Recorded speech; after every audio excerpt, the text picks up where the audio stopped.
ऐसे question practice करने चाहिए आपको, हटके थोड़े से। जी, two equal sum were lent on simple interest at 6% and 10% per annum respectively. The first sum was recovered 2 years later than the second sum, and the amount in each case was 1105. What was the sum lent in each scheme? बहुत बेहतरीन सवाल है। देखो, आपने दो समान राशि उधार ली, प्रिंसिपल सेम आपने उधार लिया है। किस रेट से? रेट है मेरे प्यारे भी 6 और 10%, 6% और 10% ब्याज की दर से आपने दो समान राशि उधार ली, 6% और 10% ब्याज की दर से। पहली राशि दूसरी राशि की तुलना में 2 साल बाद लौटाई गई, और हर स्थिति में जो आपने राशि लौटाई है 1105, यानी कि आपने मेरे दोस्तों अमाउंट भी सेम लौटाया, 1105 रुपए। आपने सेम राशि उधार ली, सेम अमाउंट 1105 रुपए लौटाया है, यानी कि प्रिंसिपल भी सेम है, अमाउंट भी सेम है। इसका मतलब सिंपल इंटरेस्ट सेम पे किया है।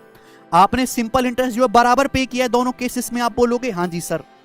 तो आपसे पूछा है प्रिंसिपल क्या है, उधार ली गई राशि। सिंपल इंटरेस्ट होता है प्रिंसिपल गुणा रेट परसेंटेज गुणा टाइम। आप बोलोगे हाँ जी सर, बिल्कुल सही।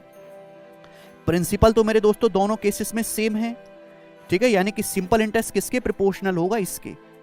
अगर सिंपल इंटरेस्ट आपका कांस्टेंट है, दोनों ही केसेस में सेम ब्याज मिला आपको मिला है, दो संख्याओं का प्रोडक्ट अगर कांस्टेंट है तो एक संख्या जिस रेशियो में होगी दूसरी उसकी रिवर्स रेशियो में होगी। दो संख्याओं का प्रोडक्ट अगर सेम है, एक संख्या जिस रेशियो में दूसरी उसकी रिवर्स रेशियो में।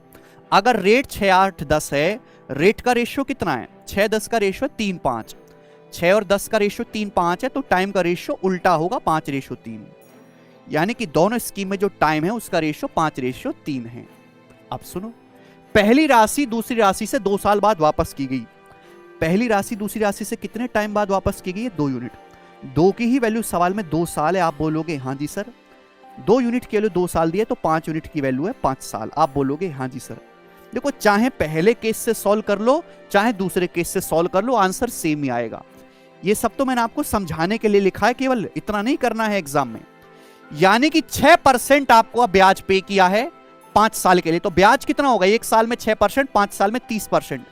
30% आपने सिंपल इंटरेस्ट पे किया है, 100% आपने उधार लिया, 100% प्रिंसिपल, तो अमाउंट कितना आएगा? 130%।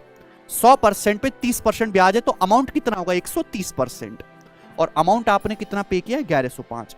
तो 130% की वैल्यू 1105 रुपए है। तो आप बताओ, दोनों तरफ 13 से काटेंगे, 10% कितना है? 13 × 104 6, 13 × 5 65, 85 रुपए। 100% कितना है? 850। यानी कि आपने 850 रुपए उधार लिए थे। बी ऑप्शन आंसर है। 950 नहीं, 850।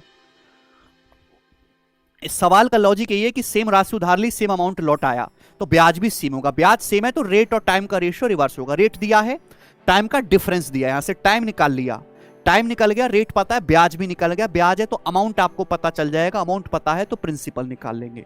बहुत बेहतरीन सवाल है, ये मैंने आपको कल समझाने के लिए लिखा है, ठीक है जी, यही करना है।